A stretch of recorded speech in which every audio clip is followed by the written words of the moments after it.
Hi guys, this is Stuti Gogia. In case you are listening this voice for the very first time, you can go check out my social media handles. And this is season 3 of Stuti Speaks. And today I have a very special guest with me, whose name is Suyog. So I'll give a bit context कि मैं Suyog से कैसे मिली. So we did a workshop together for Voice of Anchor, and there I met, like, we were in the same group. Then we created a WhatsApp group, and we people were in touch via that group. So Suyog is currently a management intern. He just passed out, and उनका एक night show भी है जज्बात की बात on Spotify India it's a late night show so you can tune it to that any day and he has like many personality trait so when I was talking to him तो मुझे लगा कि हम कुछ बात करते हैं he has this area of interest in quantum physics science spirituality universe so I thought के let's see where the podcast goes but I'm very much keen to learn from you Suyog. So before we start, can you give a bit of your intro and we can take the things forward from there? So hello everyone, आप सभी को मेरी आवाज़ तो आ ही रही होगी। और बिल्कुल। अगर आपने मेरी आवाज़ पहली बार सुनी है तो मेरा नाम है सुयोग और मैं एक शो चलाता हूँ, लेट नाइट शो, जिसका नाम है जज्बात की बात, जहाँ पर हम मेरी डायरी से कुछ शायरियाँ लेकर आते हैं, कुछ कहानियाँ लेकर आते हैं। कई दफ़ा मैं साइंस के साथ साथ आपको हिंदुइज्म, स्पिरिचुअलिटी और भारत के कल्चर के बारे में बहुत सारी कहानियाँ सुनाता हूँ। और अगर आप इंटरेस्टेड हैं तो प्लीज़ रात में ज़रूर मिलने आइएगा, क्योंकि मैं आपके रात का हमसफ़र भी हूँ। और स्तुति जी से मेरी पहले कभी बात तो हुई नहीं है, बट हम लोगों ने जब कनेक्ट किया and I felt yeah I should be a part of this show. So मैं यहाँ पर हाजिर हूँ और I just hope I can make this half an hour of you worth it. Thank you so much, Siyog, and I'm really happy that you said yes, being part of my Stuti Speak show. So thanks again, and we'll start from here. So what, like, can we talk about quantum physics? Like, आप बताओ क्योंकि मुझे quantum physics में बहुत interest है, especially in quantum entanglement because of certain reasons. So हाँ, tell me something about quantum physics. So normally जब हम लोग साइंस की बात करते हैं तो फिजिक्स को लोग बहुत पसंद करते हैं। अब क्या होता है कि आप बोलते हो कि फिजिक्स जो हमारी दुनिया है, जो हमारा यूनिवर्स है, जिसको हम जानते हैं, that is the known universe. जितना हम लोगों ने एक्सप्लोर किया हुआ है या जितना हमें नजर आता है, that is the known universe. यहाँ पर फिजिक्स पे किसका राज चलता है? न्यूटन बाबा का। ठीक है। सो इसे न्यूटोनियन फिजिक्स कहा जाता है, जो चीजें न्यूटन के फिजिक्स के लॉज के हिसाब से काम करती हैं। लेकिन जब हम लोग माइक्रोस्कोपिक लेवल पर जाते हैं, बहुत छोटे स्तर पर जाते हैं, वहां पर चीजें न्यूटन के नियमों के अनुसार नहीं चलती। ठीक है। एंड उसी को कहा जाता है क्वांटम फिजिक्स, जहां पे चीजें अपने नेचर के अलग विपरीत चलती हैं। कुछ चीजें, जैसे मुझे स्कूल में पढ़ाया गया था कि लाइट के बारे में। अब आप सब पूछेंगे कि यार लाइट क्या होती है, तो आप बोलोगे कि लाइट एक फॉर्म ऑफ एनर्जी है।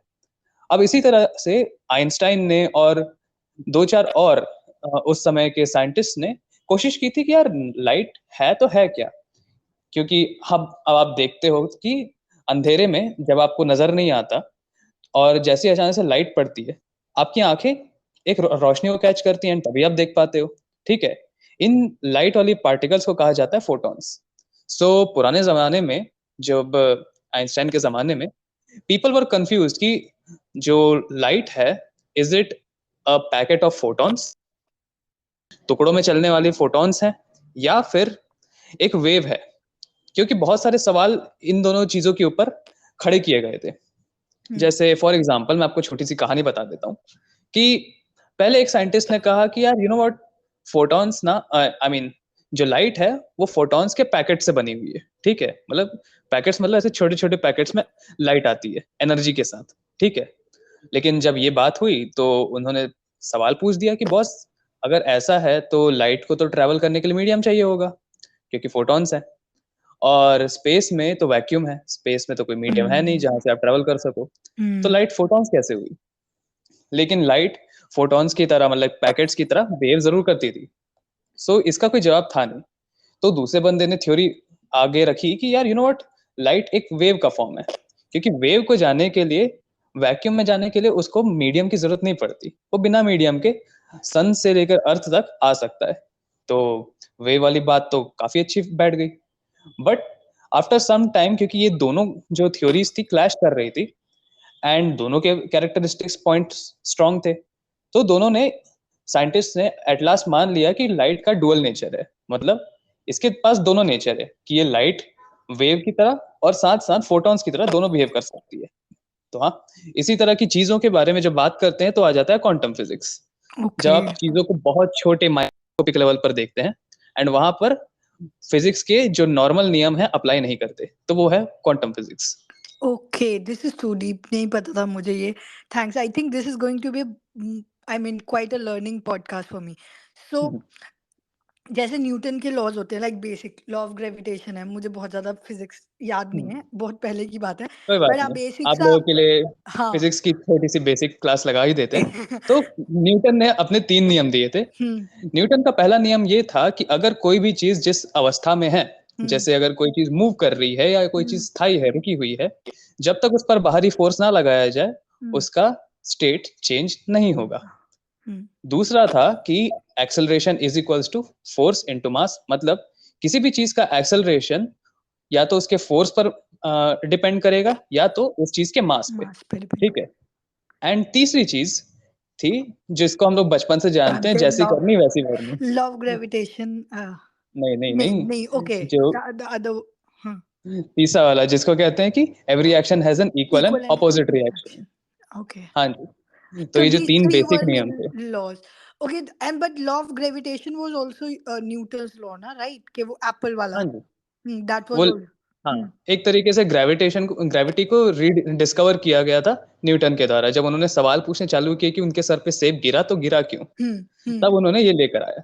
सो ये तो हो गई नॉर्मल फिजिक्स की बात। Now if I come to quantum physics, ऐसे कोई बेसिक लॉज हैं क्वांटम फिजिक्स के जो जो सिमिलर लाइक जो this physics has, the normal physics has?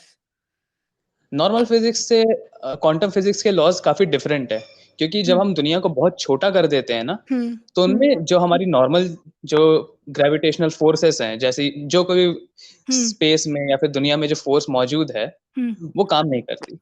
Okay. Plus एक चीज और बोला जाता है कि जो अब क्वांटम फिजिक्स की बात कर जाती है, हम इसमें 4 डायमेंशंस लेकर आ जाते हैं। फोर्थ भी क्वांटम है फिजिक्स हैज 4 अपार्ट? डायमेंशन। हाँ ओके, जी। दैट्स द तो my area of normally, interest. हाँ, कीप ऑन कमिंग, बोलो।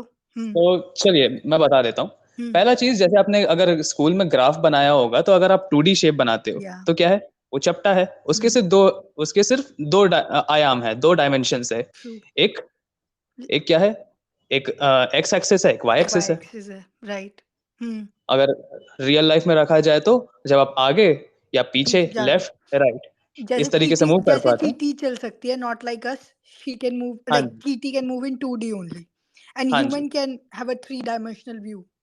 और तीसरा तीसरा डायमेंशन आ जाता है जब हम जंप करते हैं या फिर नीचे गिरते हैं, तो ये हमारा 3D है। 3D है। दैट्स व्हाई ह्यूमंस को 3D क्रीचर्स बोला जाता है। आई नो दैट, लेकिन yeah. In quantum physics there is hmm a fourth dimension, that is time.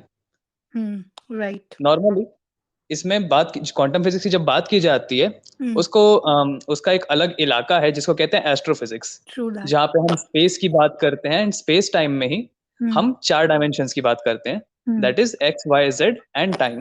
Time. Hmm और इसी तरह लोगों के सवाल इसलिए आते हैं कि लाइक स्पेस में सब चीजें, जैसे आपने पूछा होगा ना कि यार सन के आसपास हमारे प्लैनेट्स रिवॉल्व करते तो करते क्यों हैं, और हम्म उनका एक डेफिनेट डायरेक्शन क्यों है, मतलब या वो डेफिनेट लेंथ पर ही क्यों घूमते हैं। हम्म तो इन सब का सवाल एस्ट्रोफिजिक्स देता है, बट वो आता है अंडर क्वांटम के ही है।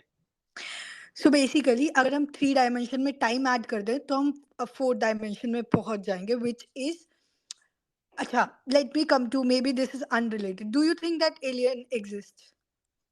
एलियंस, देखिए पहले हम लोग जान लेते हैं कि एलियन होता क्या है, ठीक है। ठीक अब है, आप मतलब एलियन के अपनी बारे में अपने, डेफिनेशन दो एलियन की। देयर कुड हाँ बी जी, people who would be having different views on aliens, you just of give course, what you feel as per your consciousness. yeah, sure, like in my opinion, like an alien is somebody who does not belong to earth, simple।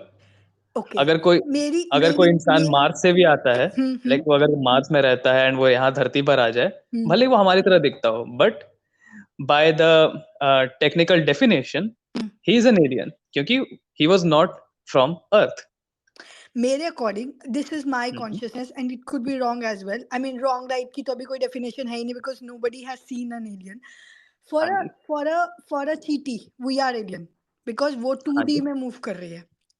for a for for anything which moves in 4D, which can have a time, जिसकी time की consciousness भी हो, I think वो हमारे लिए alien होगा. जी हाँ. सो क्योंकि अर्थ पे फोर डायमेंशन एग्जिस्ट नहीं करती, there is a different four dimension, and in spirituality even we talk about fifth dimension, but that's a different story. I don't want to take that in this in, because वो तो मेरा फिर niche ही हो जाएगा. I will switch to that. But yeah, so if we talk science consideration, mere according alien is anything which is four dimensional or fifth dimensional, and they will see them as alien because उनके पास time की consciousness है जो हमारे पास नहीं है, और space की consciousness है जो हमारे पास नहीं है. So that's जी where हाँ. my concept of alien comes in. So as per me हम चीटी के लिए alien ही है, because उसकी हाँ जी. third dimension की कोई वो नहीं है consciousness. So here then I come to again. So yeah, you were saying something about sun. So let's get back to that, and then maybe I'll चलिए, ask something ठीक है. else. Yeah. बिकॉज़ जब भी आप इन चीज़ों से related सवाल पूछते हैं ना लोग, Hmm. नॉर्मली लोगों के सवाल स्पेस से ज़्यादा रिलेटेड होते हैं rather than the small things. जैसे हम एटम की बात करते हैं, हाँ हम हाँ, नॉर्मली लोगों के पास एटम से रिलेटेड सवाल कम होते कम हैं, होते हैं. क्योंकि उनको छोटी चीज़ों में इंटरेस्ट कम है. दे वांट टू सी कि यार जो स्पेस में हमें नज़र आ रहा है, सूर्य, चंद्रमा, आकाशगंगा जो भी बोलो, Hmm. इन सब चीज़ों में ये सब चीज़ें ऑपरेट करती तो करती कैसे हैं? तो मैंने रिसेंट में जब इनकी स्टडी करनी स्टार्ट करी, तब हम लोग को स्कूल में पहले आपको आपको लगता था ना, क्या पढ़ाया जाता है कि सन की अपनी खुद की ग्रेविटी है एंड जिसके कारण वो सबको बांध के रखता है, जो कि एक्चुअली सच है. अब इस चीज को हम एस्ट्रोफिजिक्स में जब देखते हैं ना, Hmm. तो मैंने बताया कि स्पेस टाइम जो होता है, इसको हमारे जो साइंटिस्ट हैं दिखाते हैं एक बेडशीट की तरह. ठीक है, मतलब एक जालीदार बेडशीट है. अब जो और अगर आप उसमें एक मास डालते हैं, ठीक है, जैसे आप सन को डाल देते हैं, सन का मास अर्थ से मतलब हजारों गुना ज्यादा है. ठीक है, तो जो कोई भी ऑब्जेक्ट, जिस भी वस्तु की मास ज्यादा होगी, वो इस फैब्रिक को एक ऐसे प्लेन शीट की तरह है, अगर आप उसमें मास डालेंगे तो क्या होगा, शीट नीचे दबेगी, स्ट्रेच होगी. True. और जो कोई भी आइटम जिसका मास जितना ज्यादा होगा वो स्ट्रेच उतना ज्यादा करेगा. ठीक है, Hmm. Hmm. And Hmm. उतनी ही उसकी ग्रेविटी होगी. Okay. ग्रेविटी का डेफिनेशन की तरह है. और अगर कोई भी वस्तु उसके आसपास से घूमेगी, Hmm. तो एक तरीके से क्या होता है, जैसे आप लोग बेसिन देखते हैं ना अपने बाथरूम में, Hmm. या फिर जैसे आप आपका वेस्टर्न टॉयलेट है, Hmm. पानी कैसे आता है, एक भंवर बनता है. क्यों? Hmm. क्योंकि एक सेंटर में एक डीपर एरिया है एंड Hmm. बाहर में एक लाइटर एरिया है जहां Hmm. से पानी आता है. Hmm. सो इसी तरीके से चीजें उसके ऑर्बिट में घूमने लगती है. Hmm. Hmm. हमेशा हर चीज सीधा जाना चाहती है, लेकिन जिसका मास जितना ज्यादा, वो चीजों को अपने तरफ ज्यादा घुमाने की घुमा. कोशिश करेगा. Hmm. Hmm.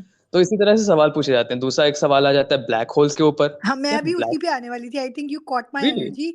या sorry. So let's come to black hole, and then I want to come on quantum entanglement as well, if you have ever heard about that term. So let's start with black hole first. That is something I wanted to talk about. Yeah. So like आप black hole के बारे में क्या जानना चाहती हैं? लोगों के दिमाग में नॉर्मली एक चीज रहती है कि लाइक ब्लैक होल है तो है क्या? Do you like is it a vacuum और समथिंग करके? हाँ जी. what my understanding of a black hole is a empty space which has so much of gravity that if something goes in, that never comes out of it. Like ji maybe हाँ. it's a बहुत mystic सा कुछ definition है, but this is something in my mind. So नहीं, what's जो in your आपने definition बोली है ना, वो सबसे सिंपलिस्टिक है एंड सही है डेफिनेशन आपकी. hmm, hmm, hmm, अब आपने अब जैसे जिस तरीके से मैंने बताया ना कि जिस चीज का जितना मास होगा, वो hmm, फैब्रिक को उतना स्ट्रेच करेगा, और hmm, जितना वो स्ट्रेच करेगा, hmm, उसकी उतनी ही ज्यादा ग्रेविटी होगी. hmm, अब black hole is something that is like a vacuum. ठीक है, hmm, hmm, और उसका मास इतना ज्यादा है hmm, कि एक तरीके से उसने जो फैब्रिक है उसको hmm, इतना ज्यादा स्ट्रेच कर दिया है कि हमारा जो मैथमेटिक्स है खुद का, hmm, जिसका हम यूज करते हैं, hmm, उसके इक्वेशंस फेल हो जाते हैं वहां जाकर. hmm, hmm, इसलिए इतना स्ट्रांग है कि आप इसमें कैलकुलेट नहीं कर सकती कि इसका मास कितना ज्यादा होगा hmm, या इसके अंदर कुछ है या नहीं, क्योंकि इसके अंदर से कोई भी चीज वापस नहीं आती सिवाय रेडिएशन के. और रेडिएशन से आप कोई भी अंदाजा नहीं लगा सकते, आप उसको रेडिएशन को रीड नहीं कर सकते कि hmm, यार ये कितना गहरा है, क्या इसके अंदर कोई दूसरी दुनिया है या एक वर्म, क्या पता hmm, अगर इसके अंदर घुस गए तो क्या पता ये मेरे चीथड़े उड़ा दे. hmm, nobody knows. hmm. But scientist have their predictions about it. So did anyone tried something like किसी ने कुछ भेजा है कभी अंदर ब्लैक होल के? Have you ever read something about it? किसी नो ने कुछ मैम, try? अभी तक हमने, क्योंकि पहला चीज क्या है ना, हमें अगर ब्लैक होल स्टडी करना होगा तो हमें हमारे आसपास या हमारे सोलर सिस्टम के आसपास में, जहां तक इंसान की रीच जा सके, वहां पर एक ब्लैक होल मौजूद होना चाहिए। एंड ब्लैक होल का खुद का होना एक खतरे से कम नहीं है। सो हमारे सोलर सिस्टम में लकीली आसपास हमारे ब्लैक होल मौजूद नहीं है। अब आप सोचोगे लेकिन ब्लैक होल बनता कैसे है? ब्लैक होल एक्चुअली बनता है एक स्टार की मौत से। Like when a star dies, उसके अंदर बहुत सारी एनर्जी होती है। जैसे हमारा सन है, इट्स अ स्टार, तो राइट। उसका एक लाइफ टाइम है।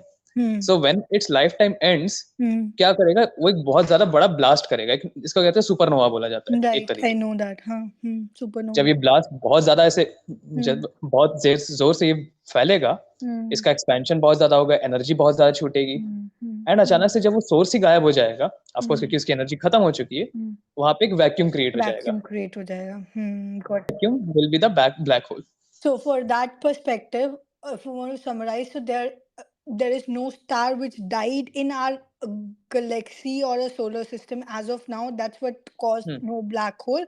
But indeed, there would be other solar system in the universe which must be having their own black holes.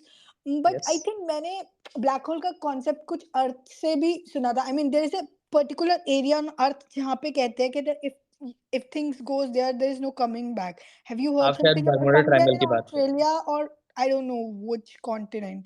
ऐसा मैम, कुछ. आप बरमूडा ट्रायंगल की बात कर रही हाँ, हैं ना? that's Bermuda. That's not a black hole. Okay. Yeah.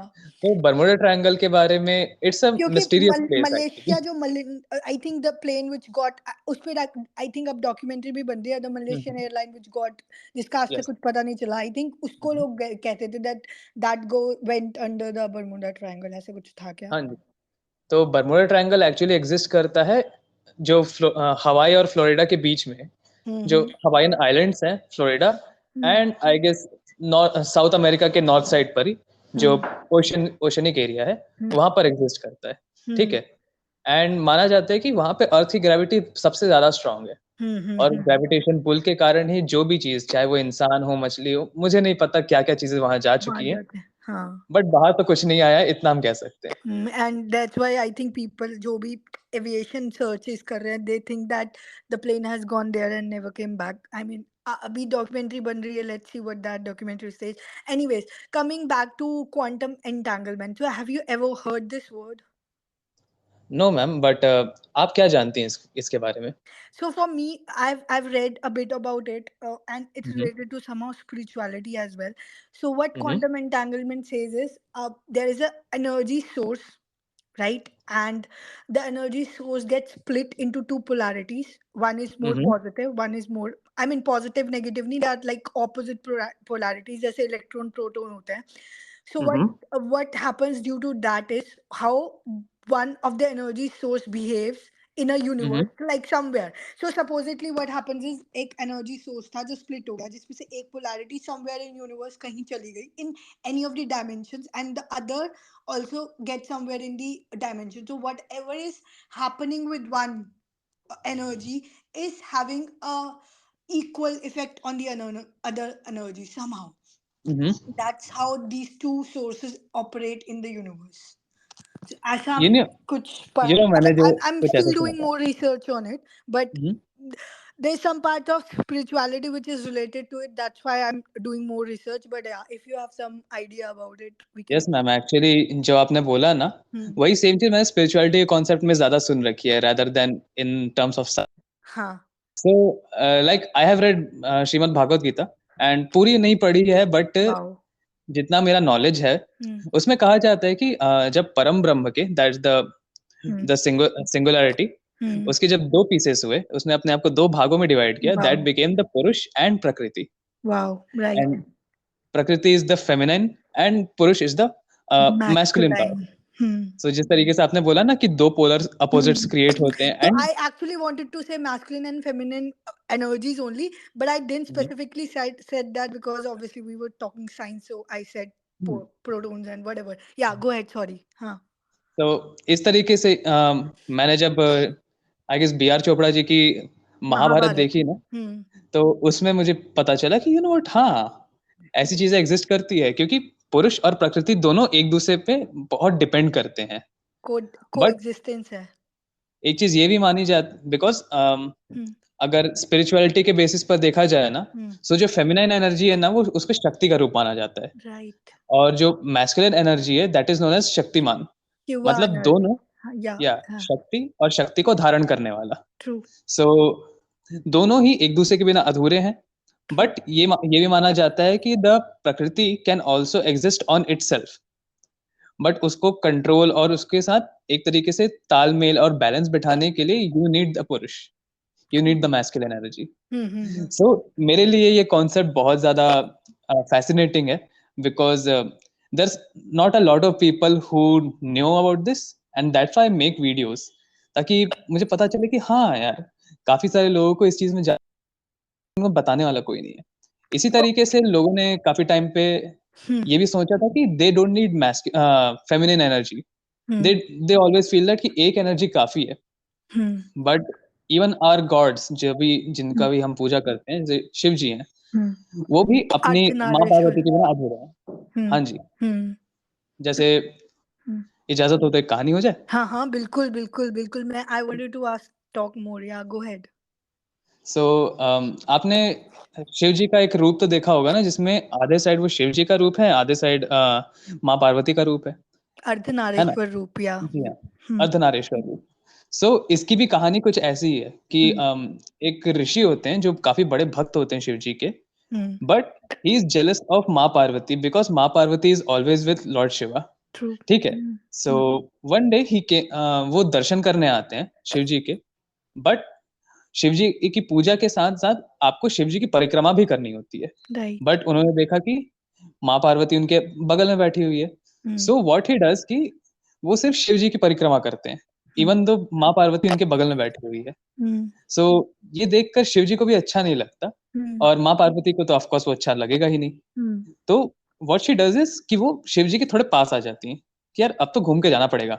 Hmm but what that says does is, वो बीच से चला जाता है। कीप कर लाइक मैं हम्म आपकी परिक्रमा करूंगा ही नहीं। हम्म एंड 2-3 बार ऐसा ही होता है, एंड जितने बार भी परिक्रमा साधु करते हैं, उतने बार माँ पार्वती शिव जी के और करीब आती हैं, और करीब आती हैं।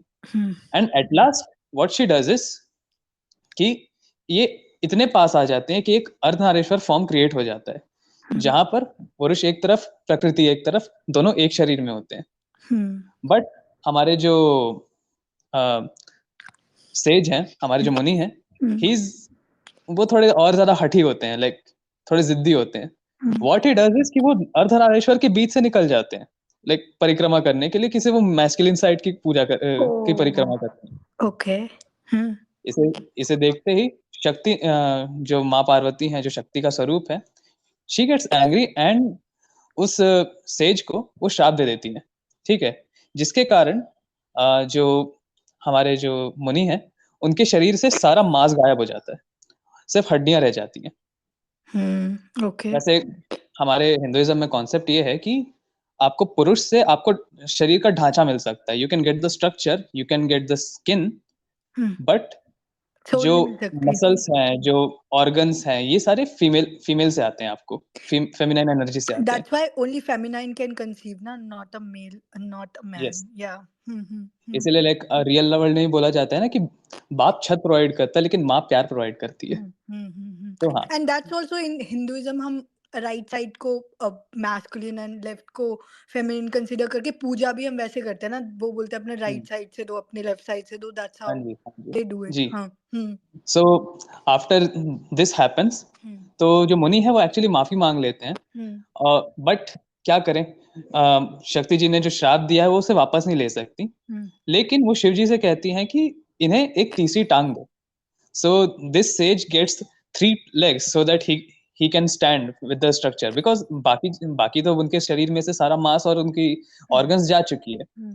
और पुराने समय में जो ऋषि होते थे, दे वर सो इनलाइटेंड कि they can win over hunger, तो भूख पर विजय पा सकते थे। लेकिन उनको खड़े रहने के लिए उन्होंने माँ पार्वती का आशीर्वाद उनको लगा, एंड उनको 3 पैर लगे। तो अगर आप साउथ इंडिया के टेम्पल्स में जाएंगे, सो आपको नॉर्मली वहां पर ये एक मुनि की स्कल्पचर मिलेगा जिसकी 3 टांगे हैं। तो वहां से oh ये कहानी आई है, and this is was the story, ताकि आपको दिखाया जा सके कि दोनों जरूरी है। ट्रू माँ और ट्रू। बाप भी जरूरी है, भाई बहन जरूरी है, और इस तरह से फीमेल एंड मेल का जो कॉम्बिनेशन वो दोनों जरूरी है। And the one important lesson for this is there should be coexistence of both energies. So when we exactly. say कि हमें like आजकल people are like very feminine or very masculine कि हमें या। ज़रूरत नहीं है किसी की, that's fine because either आपकी inner feminine और masculine energies balanced है, but आपको coexistence के लिए physical masculine energy और feminine energy चाहिए ही चाहिए, there is no वो भी एक doubt physical in form that. है। हाँ, but actually that is converted into toxicity to a certain level where their codependency आने लग गई है लोगों की relationship की वजह से, but coexistence खत्म होती जा रही है, and that's why या। people are now into breakups and divorces and everything because codependency toxic होती है और coexistence healthy होती है. So exactly.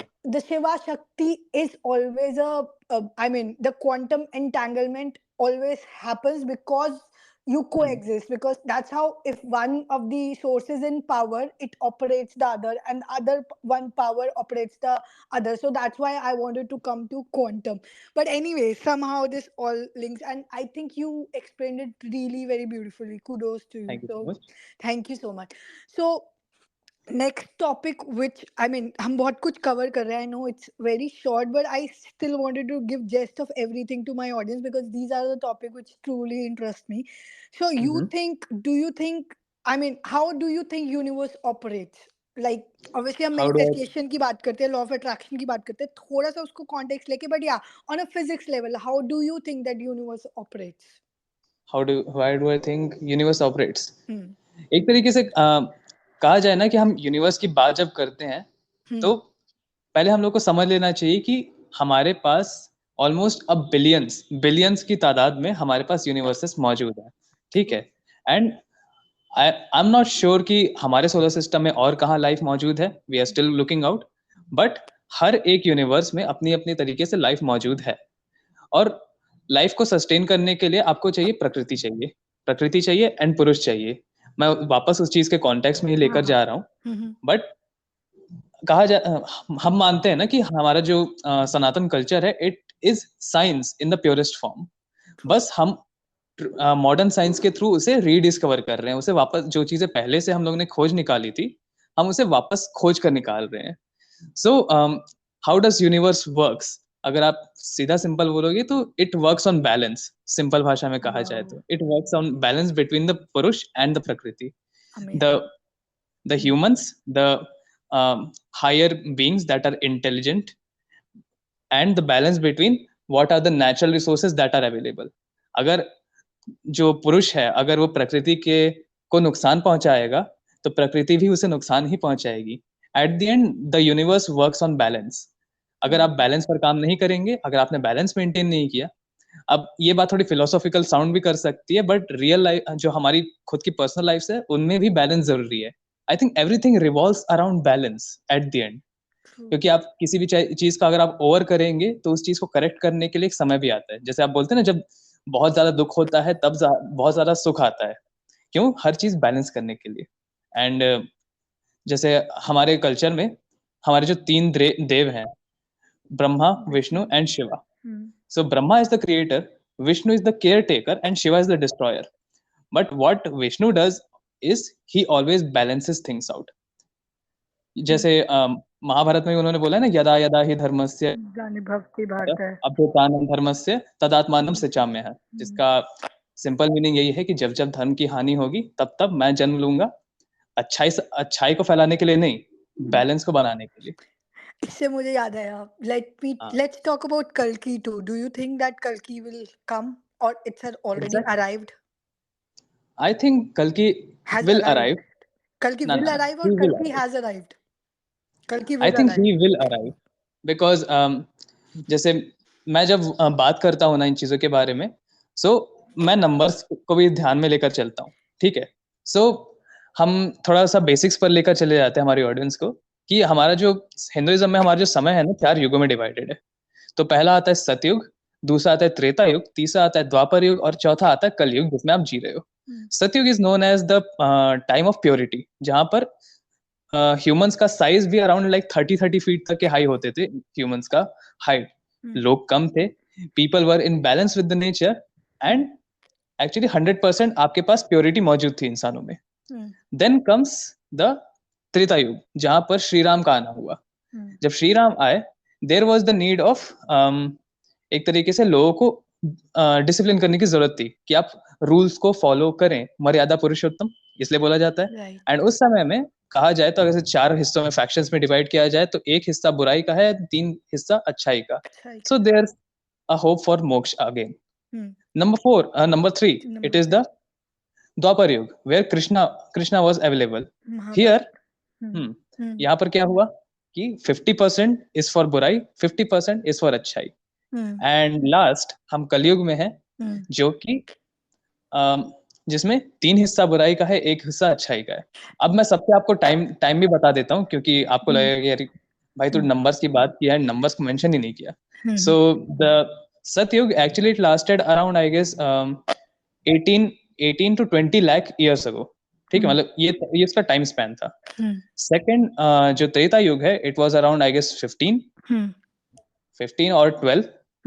Third, that was Treta युग, आई मीन द्वापर युग, जिसमें महाभारत हुई. It lasted around 9 lakh years. And जो हमारा कलयुग है, it will last around 4,32,000 years. Okay, so अभी I think मतलब first half पे ही I think हम, that's what I heard. अभी हम 1 लाख ही कवर करा है I think हमने. नहीं मैम, हमने सिर्फ 5,000 साल किए. अच्छा, अभी हमने 5,000 साल की. मैंने सुना था कि हम बहुत इनिशियल स्टेजेस पे, बट मुझे नहीं पता था सिर्फ 5 पे है. And do you know, I want to add one thing कि कलयुग को कलयुग क्यों बोलते हैं. This I got to know because people या तो पिछले वाले कल में रहते हैं या आने वाले कल में रहते हैं. They don't stay in present. That's why Kalyug is called Kalyug, because you never live in present. You are either in your past, पिछला बीता हुआ कल, या आने वाला कल. एनीवेज, या तो हमारे 5,000 आई थिंक मैंने सुना था दैट आफ्टर 2 मतलब जब हाफ हो जाएगा तब कल की विल अराइव. ऐसा मैंने कहीं पढ़ा या सुना था. What is your thoughts in this? So पहले मैं बता देता हूँ कि हमें कलयुग में घुसे हुए केवल 5,000 साल हुए हैं, क्योंकि 5,000 साल पहले ही जब महाभारत हुई है, महाभारत के साथ ही त्रेता अंत हो गया था. ठीक है. After Shri Krishna was gone, the actual Kalyug started. ठीक है. So it has been 5,000 years, and because हम इसे फैक्चुअल डेटा के साथ इसे रिप्रेजेंट कर सकते हैं, क्योंकि हमारे पास बहुत सारे सबूत इसके पाए गए हैं. ठीक है. एंड ये चीज ये भी कहा जाता है मैम कि जो कलयुग का स्टार्टिंग का 10,000 साल होते हैं ना, that is the golden period of Kalyug. यहाँ पे there you have the chance of getting moksha. ठीक है. एंड कहा भी जाता है कि जो पहला युग था ना, सतयुग, वहां पर आपको मोक्ष अटेन करना, it was the hardest, because आपके पास प्योरिटी आपके 100% पर थी. तो you have to work really hard to get moksha. But when it comes to Kalyug, it has the easiest ways. You just have to be with like God के साथ, बस you have to उसको याद करना है आपको. आपको कहा जाता है कि आपको भगवान का नाम लेने से ही आपको मोक्ष की प्राप्ति हो सकती है. हाँ, बट भगवान का नाम भी बिना भगवान की मर्जी के आप ले नहीं सकते हो. फैक्ट ये है. एनीवेज, हाँ. So when it comes to कल्कि, सो अभी हमने विष्णु जी के 10 अवतार के बारे में सुना हुआ है. 9th अवतार तक के हम लोग देख चुके हैं. ठीक है. 9th was I guess Gautam Buddha ji.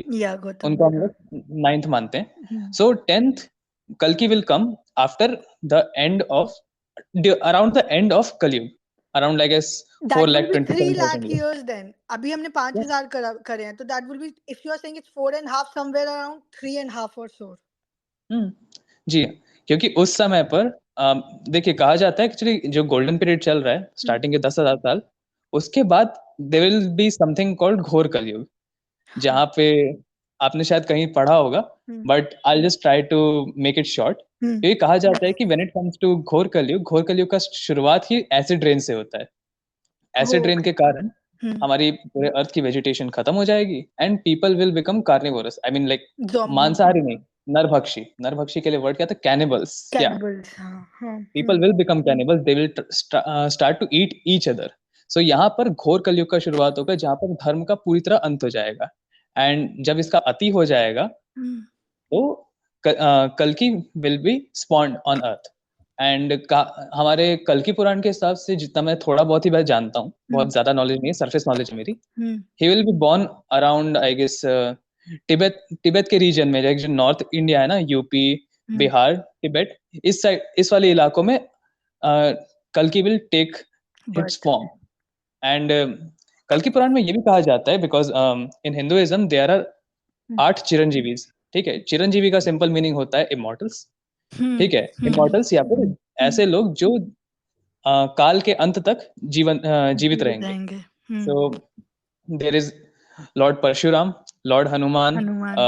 Rishi Rishi Ved Vyas, hmm, and other Ashwatthama, and I can't remember all of them, hmm, but ये सारे आपके पास मौजूद रहेंगे। हाँ, महाराजा बलि, हम्म, एंड दो और हैं, दो और ऋषि हैं जिनका मैं दैट्स नाम ओके। नहीं ले पा रहा, याद नहीं आ रहा मुझे।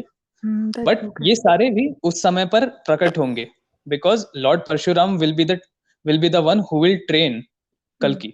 हम्म, एंड ऋषि है कि विश्वामित्र जी हैं जो उनको शिक्षा देंगे। Lord Hanuman will actually help him train. इस तरीके से बहुत सारी चीजें बताई गई है। आई somehow feel maybe वही बोल रही हूँ मैं, अपनी कॉन्शियसनेस के अकॉर्डिंग बोल रही हूँ, राइट एंड रॉन्ग की कोई डेफिनेशन है। I still feel all these people you are saying which are hmm, immortal or already there, specifically because not I don't feel a connection from most of them, but yeah, with Hanuman ji I feel a connection since my childhood, along with yes, Shiva, along with Shiva energy. And बिल्कुल। I've read a book, if you know about it, it's by, I don't know उसको उनका नाम क्या, Sundarkand. Immortal talks 1 and immortal talks अच्छा। 2, that's on okay. Amazon available. These two are, Immortal Talks is an amazing book if you want to read sometime. It has got amazing spiritual knowledge. उस book में हम्म, बहुत कुछ insights हैं about Hanuman ji, and I still feel he, I mean, people say they have seen their presence somewhere in Sri Lanka till now. And hmm, Yeti also, people talk about in Himachal are somewhere. I mean, they are trained by the Hanuman energy or whatever they say. I'm not sure, but yeah, I still feel that immortal people which you're seeing, few of them I'm not sure, but I think Hanuman still exists somewhere और, yes, I mean I feel, क्योंकि वो multi dimensional है ना, तो वो सिर्फ एक dimension में तो एग्जिस्ट नहीं कर सकते। जी हाँ। they are still 40, 50, 60, they are in multi-dimension, so they are here as well along with being there. That's my, I mean, my consciousness still says that. And people who say that उन्होंने genuinely अगर कभी ऐसा, बहुत जो भक्त लोग होते हैं, they say कि हाँ हाँ। उन्होंने presence feel किया हुआ है हाँ of जी। Shiva एंड मैं presence खुद and, बिलीव करता हूँ, हाँ क्योंकि या मेरी मम्मी ने एक बार मेरी मम्मी ने मुझे बताया था कि यार, यार तेरे को ना पता है कभी आज तक नजर लगी नहीं है। And I am not trying to brag, but actually मुझे आज तक, बचपन से आज तक कभी नजर नहीं लगी। शी जस्ट सेज कि मुझे कोई हायर पावर प्रोटेक्ट करती है। And I do believe that is Hanuman ji. And जब से मैं स्पिरिचुअलिटी के साथ थोड़ा जुड़ा हूँ ना, so every morning after I do my workout, I I actually stand in the sun नहाने के बाद, एंड मैं do हनुमान चालीसा का पाठ literally. करता हूँ। It's So been years. it gives मैं तो immense खुद energy. करती हूँ. I do because it gives a lot of mental strength. And there was a time in my life which I used to do it 7 every day. I think उसमें एक line है, जो 7 बार पाठ कर होई छूटे बंदी छूटे माँ. ही बंदी तो महासुख होई। वो जो 2 लाइन्स है ना, उसके अंदर एक्चुअली वो 60 बोलता है, मुझे 7 लगता था. तो when that I started doing 7 for, but even 7 added a lot of energies. Yeah, Exactly. these two divine powers where I strongly believe in is, one is Hanumanji and other is the Shiva Shakti energy both. Me being hmm, feminine, मैं शिवा में बहुत ज्यादा believe करती हूँ, क्योंकि जब आप feminine base पे फेमिनिन होते हो ना, तो आप हम्म, the masculine energies, masculine you anchor yourself more. So yeah, maybe it could be like, if you are more masculine, you get yourself more to some of the Ma Kali or Durga energy or Shakti energy. So yes, this happens in journal. So I'm yeah, not sure. Yeah. So this happens in journal. yeah, actually because जो energy है ना, मतलब हाँ, पहले कहा जाता है कि Hanuman ji actually exist on earth, ये हाँ. कहा Even I जाता है। believe that. I and believe. People some people have seen them. And हाँ, अच्छा, आपने वो हनुमान जी की सबसे फेमस एक फोटो देखी होगी ना, जिसमें वो पालती मोड़ का एक बूढ़ा बंदर जो पुस्तक पढ़ रहा है, हाँ, आपने हाँ. कहीं देखा होगा। वो सो इंटरनेट पे एक्चुअली बहुत इट इज, रोटेट हुआ था. हाँ, मैंने देखा हुआ है वो. And actually it is a real picture. कह सकते हैं. मैं सी, वो भी मेरे को, मैं बोलती हूँ कि आपको I do shape and believe size that का, यस। आई डू बिलीव, मैं तो बहुत स्ट्रांग बिलीवर हूँ, मैं बहुत ज्यादा हूँ, but the point is, shape and size की गारंटी आप नहीं ले सकते, राइट? जी हाँ। अब जो आप बुक पर, if I say about immortal talks, वो बोल रहे हैं कि एक 30, 40, 50 फीट का एक क्रिएचर है, और what ever hmm, the form, आप उस 40 फीट की फॉर्म को, मतलब वही बोल रही हूँ ना, मेरे लिए तो वो भी एलियन हो गया ना, क्योंकि मैं तो उस डायमेंशन को देख ही नहीं पा रही। तो वो तो हो सकता है exactly. Through out my life मेरे आसपास ही है, हाँ जी। right? So you never know, but I do believe that. But I actually am feeling that this podcast is like one of the amazing ones which I'm doing really, right now. Because I am actually having fun. I'm fun, having goosebumps. I'm feeling a lot of like good energy connect with you. Obviously, your vibe and aura is really nice. Thank you. 40 minutes हो चुके हैं. I don't want to stop it right now, but I think let's just not हम spoil. अभी के लिए कर देते हैं. Maybe you will become all star. हम हर season में आपको repeat करते रहेंगे with different topics. As you are growing, obviously your consciousness will grow, and we have या more to talk about. But yeah, abhi ke liye, as a takeaway for listeners, do you have something to give them as a food for thought regarding quantum physics, regarding spirituality, or anything? So let's give them all some right. food for thought, and then we can end it right here. All right, so एक छोटा सा thought, पहले मैं बात करूंगा science की। Hmm. सो पहला चीज आप मान लीजिए कि of course science is something about learning, ठीक है। Hmm. जो साइंस ने आज कह दिया, इसका अर्थ ये नहीं है कि उसे बाद में झुटलाया नहीं जा सकता या Hmm. फिर उसे बाद में चेंज नहीं किया जा सकता। तो always keep an open mind. आप ये मत बोलिए कि अरे साइंस इस चीज को अलाउ नहीं करता, because there are a lot of things that science define नहीं कर पाता। फॉर एग्जाम्पल, मैम आप जगन्नाथपुरी गई हैं? मैंने सुना है बहुत, मैं नहीं गई हूँ कभी. सो जगन्नाथपुरी में कहा कहा ये जाता है कि Hmm. जैसे आपने उसके महाप्रसाद के बारे में आपने एक कहानी सुनी होगी कि उसे 7 मटकों में पकाया जाता है, एक के ऊपर एक रख के, एंड Hmm. नीचे से आग लगाई जाती है। Hmm. सो आपने इंडक्शन पढ़ा होगा। अगर आप इंडक्शन का बारे में जानते हैं तो क्या होगा कि जो चीज नीचे है अगर वो गर्म होगी तभी वो आगे हीट ट्रांसफर कर पाएगी एक लिमिट के बाद, True. है True. ना। True. Hmm. साइंस यही कहता है। Hmm. But in Jagannath Puri, Hmm. The सबसे ऊपर में रखा हुआ जो पतीला है या पॉट है उसमें सबसे पहले प्रसाद पकता है और सबसे नीचे वाले में सबसे आखिरी में, जबकि आग Oh. नीचे से। So Oh. These are some things that even science can't define, but इसका अर्थ ये नहीं है कि वो चीज एग्जिस्ट नहीं करती। some people Hmm. are like too logical, they feel कि अरे यार ये हुआ नहीं है तो कैसे हो सकता है। there are some things even science can't explain। तो जो लोग भी साइंस की भाषा समझते हैं मेरी Hmm. तरह, ध्यान रहे अपना दिमाग खुला रखें, और Hmm. ध्यान रहे कि exceptions are always possible, miracles जिसको हम नाम देते हैं, there is something that the science cannot explain yet। So true, so true. I agree completely. And basically, I would want to add to it. मतलब ऐसा नहीं है जो आपको दिख नहीं रहा वो possible नहीं है. That's the Exactly। only one liner. And secondly, अगर इतनी ही science powerful होती, तो why would not we have till date understood where the life goes when we die? Hmm. Why don't we have that answer still now with us? Why don't we know when someone will die or या take a birth? So जब birth और death के हमारे दो major entry और exit point की हमारे पास कोई clarity नहीं है. I mean, ठीक है, conceive के बाद तुम 9 months और वो सब duration वो एक different story है, but वो एक where the soul procedure. is coming from, when it is taking an entry and when it is taking an exit. जब आपके पास entry और exit point की कोई अराइवल और डिपार्चर का कोई टाइम की गारंटी नहीं है ना, तो I think everything is there is huge possibility of things. That's what I feel, exactly. क्योंकि आप फिर क्वेश्चन नहीं कर सकते उन चीजों को जो आपको समझ नहीं आ रही है, तो आप ये बोल दो ये एग्जिस्ट नहीं करती. And similarly for God also, हमने nobody has seen as such, right? But we do believe that some power exists, else universe would exactly. not have been created. So yeah, but thank you so very much, Yog. It was amazing talking to you. I am feeling so much of energy. It's late night, but I think I'm like so charged up. Thank you. Do you want to say thanks to listener for listening to us? And I would strongly recommend them to get to your podcast and listen to you on daily basis. Sure ma'am, sure. मैं हर week फिलहाल episodes निकालने का try करता हूँ। Normally मैं एक story teller भी हूँ और शायर भी, तो I usually right things and मैं लोगों को कभी कभी गाने भी सुनाता हूँ रात को। बट हाँ, अगर आप लोगों को साइंस के बारे में जानने की इच्छा है या फिर जैसे यूनिवर्स कैसे स्टार्ट हुआ या हम लोग कुछ चीज़ों के बारे में, मैं इन चीज़ों के बारे में स्टडी करते रहता हूँ। एंड मैं ऑडियंस को यही कहूँगा कि आप जानने की जो इच्छा होती है ना, उसको जगाए रखो, क्योंकि जब तक आप जागने का एक जो भूख रहती है आपके अंदर रहेगी ना, you will find things interesting. And जब आप दूसरों को चीजें समझाते हैं ना, तो मेरी टीचर ने कहा था कि जब आप तुम दूसरी चीजों को दूसरों को पढ़ाते हो ना, तो आपको नए नए तरीके समझ आते हैं एंड आपको खुद से नई नई अंडरस्टैंडिंग्स मिलती है कि you know what, I should have said it this way, या फिर यार इसे तो इस तरह से भी देखा जा सकता है। तो मेरी स्पिरिचुअलिटी, साइंस और दुनिया की जो भी समझ है ना, मैं लोगों से बात कर करके नए नए नजरिए से सीख सीख कर आप लोग के लिए लेकर आ पाता हूँ। तो हाँ, पहला चीज, दिमाग खुला रखिए। दूसरी चीज, जो चीज नजर नहीं आती इसका अर्थ ये नहीं है कि वो चीज एग्जिस्ट नहीं करती। तीसरी चीज, जैसे और आपने बोला कि मैं तो एथियस्ट हूँ लेकिन आप एनर्जीज में बिलीव करते हैं, तो there is something that is intangible, जिसे आप छू नहीं सकते बट वो एग्जिस्ट करती है। तो आपको एक हायर पावर के ऊपर विश्वास करने में क्या ही जाता है। ठीक है, तो आई थिंक ये मेरी तरफ से take food of away. Thought आप सभी या के लिए। या एंड आई होप आप लोग को पसंद आया हो आज का episode.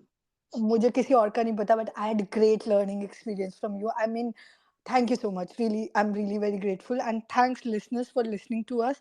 On that note, I would want to end this podcast. Stay happy, stay blessed, and most importantly, stay grateful. We'll see you another one. Bye. वो